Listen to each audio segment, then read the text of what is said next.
Bienvenidos a Flan News Podcast. ¡Hola a todos! Hoy ¡Y qué emoción! vamos a repasar Sí, lo que aconteció en este campeonato brasileño, del 2024. desde el pitazo inicial el 13 de abril hasta el emocionante final, El 8 de diciembre. 8 de diciembre. Un torneo que quedará en la memoria de todos. Sin duda.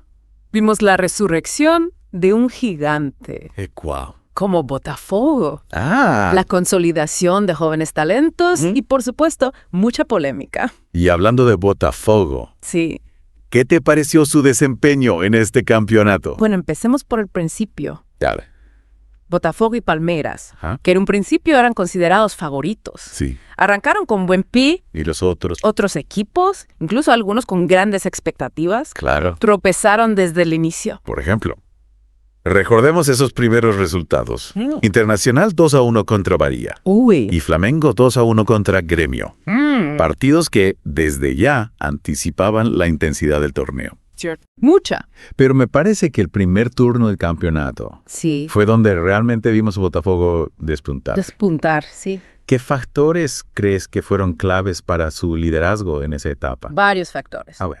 Primero, su solidez defensiva, que Ah, fue la base de su éxito. impresionante. Solo 28 goles en contra en todo el torneo. Ah, Una verdadera muralla. ¿y eso? Y esto no fue casualidad. Ya. El entrenador, Luis Castro, Sí. implementó un sistema táctico muy efectivo Ah, sí. que combinaba orden con agresividad en la marca. Interesante. ¿Y qué hay del ataque? Porque si bien su defensa fue impecable, Sí, sí. no se puede decir lo mismo de su capacidad goleadora, ¿o sí? Es cierto que no fueron el equipo más goleador, Y ya. pero fueron muy efectivos. ¿En qué sentido? No necesitaban golear para ganar, les bastaba con un gol o dos, Claro. y luego se dedicaban a defender la ventaja. Te entiendo. Además, tuvieron jugadores clave como Tiquinho Suárez, que fue el máximo goleador del equipo. Ah, ya. Clave. Comprendo. Sin embargo, no podemos olvidar los desafíos que enfrentaron durante el torneo. Ajá. Las inundaciones en Río Grande do Sul en mayo, Claro. que obligaron a una pausa en el campeonato, Sí. y luego la Copa América en Estados Unidos, Sí. que les quitó a varios jugadores clave. Exacta. La Copa Claro. América, que se jugó entre el 20 de junio y el 14 de julio, fue un punto de inflexión para muchos equipos. Sí. Flamengo, por ejemplo, perdió a 5 titulares. 5. Palmeiras y São Paulo también sufrieron bajas importantes. Ya veo. Esto abrió una ventana de oportunidad para equipos como Fortaleza Internacional, que supieron aprovechar la situación para sumar puntos valiosos. Y precisamente, Internacional fue uno de los equipos que más me sorprendió en el segundo turno del campeonato. Sí. Bajo la dirección de Roger Machado, Ajá. lograron una remontada épica, Épica. escalando desde la 9ª posición hasta los primeros puestos. Impresionante. ¿Qué te pareció su estrategia? Lo internacional fue realmente notable. Sí. Roger Machado supo darle un nuevo aire al equipo, ¿Y qué manera? implementando un juego más ofensivo y dinámico. Entiendo. Además, supo sacar lo mejor de jugadores como Yuri Alberto, Ah, que se convirtió en una pieza clave en el ataque. ya veo. Recordemos su victoria 2-0 contra Botafogo en la jornada 32, un partido que demostró su capacidad para competir contra los mejores. Un partido crucial para el desenlace del torneo, sin duda. Pero hablando de partidos claves, Claro, no podemos olvidar la victoria de Botafogo 1-0 sobre Fortaleza en la jornada 30. importante. Un triunfo que les permitió mantener el liderato en un momento crítico del campeonato. Sí, Un momento crítico. totalmente. Y no olvidemos el clásico entre Corinthians y Palmeiras en la jornada 29, Uy, sí. donde Corinthians venció 2-1. Un partidazo. Una victoria que reavivó sus esperanzas de clasificar a la Libertadores, Sí. aunque al final no les alcanzó. Exactamente. Al final, Botafogo, Palmeiras, Flamengo, Fortaleza Internacional y São Paulo se clasificaron directamente a la Libertadores, mientras que Corinthians y Bahía tuvieron que conformarse con la fase previa. La pre-Libertadores. Y en la parte baja de la tabla, Sí. Atlético Pierrer, Criciúma y Cuiabá descendieron a la Serie B. Un final agridulce para algunos, Sí, pero así es el fútbol. lleno de emociones, sorpresas y decepciones. Exactamente. Y antes de ir a la pausa, me gustaría destacar la actuación de Botafogo en la Copa Libertadores. Sí. No solo conquistaron el título nacional, Impresionante. sino que también llegaron a las semifinales del torneo continental, Muy bien. lo que demuestra su crecimiento como equipo. Sin duda, un equipo que ha renacido y que promete dar mucho de qué hablar en los próximos años. Totalmente. Mucho. Bueno, vamos a una pausa y volvemos enseguida con más análisis del campeonato brasileño. Perfecto. Y hablando de Botafogo, su éxito no se puede atribuir únicamente a su sistema defensivo. Hay que reconocer el papel de Luis Castro en la construcción de un equipo sólido. Sólido y competitivo. Tienes razón, Castro supo sacar lo mejor de cada jugador, creando un grupo unido y con una mentalidad ganadora. Y esto se reflejó en su desempeño a lo largo del torneo. Exacto, recordemos que Botafogo no solo ganó el Brasileirão, sino que también tuvo una destacada participación en la Copa Libertadores, llegando hasta las semifinales. Hasta la semifinal. Un logro que no se veía desde hace mucho tiempo. Cierto. Y hablando de la Copa Libertadores, creo que es importante destacar la actuación de otros equipos brasileños en el torneo continental. Flamengo, por ejemplo, a pesar de no haber tenido un buen desempeño en el Brasileirão, logró llegar a la final de la Libertadores, A la final. demostrando su jerarquía a nivel internacional.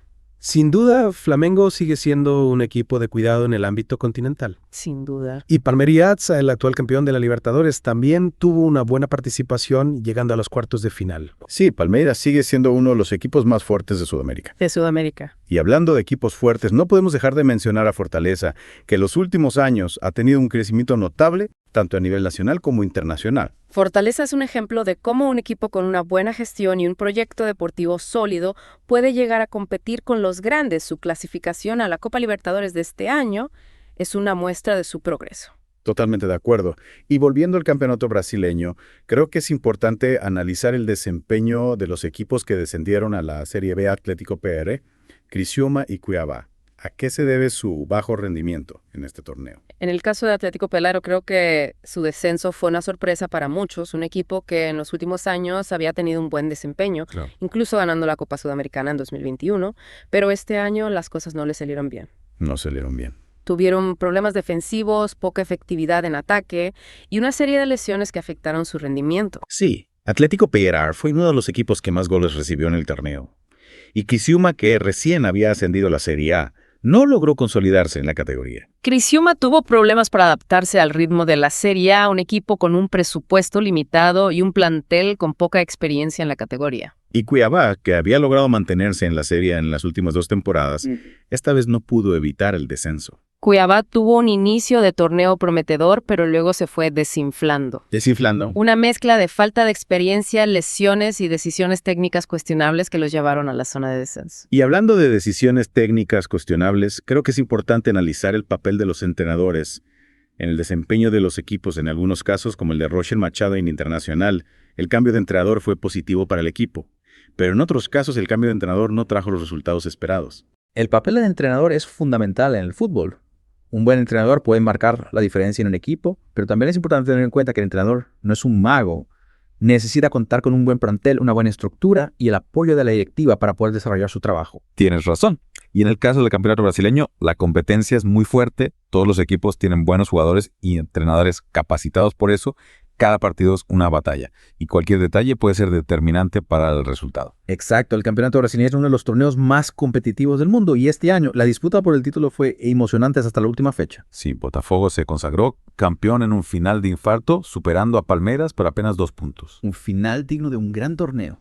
Y antes de ir a la pausa, me gustaría destacar el nivel de los jugadores brasileños. Cada vez vemos más jóvenes talentos que brillan en el campeonato brasileño y que luego son transferidos a grandes clubes de Europa. El fútbol brasileño sigue siendo una fábrica de talentos y esto se refleja en el nivel de la selección brasileña, que sigue siendo una de las favoritas para ganar el próximo mundial. Ya que hablamos de la selección Brasileirão, ha servido como una gran vitrina para varios jugadores que aspiran a vestir la verde y amarela. ¿Qué nombre te llamaron la atención, Carmen? Bueno, Pedro, creo que es imposible no mencionar a Andrés Santos, Andrés Santos.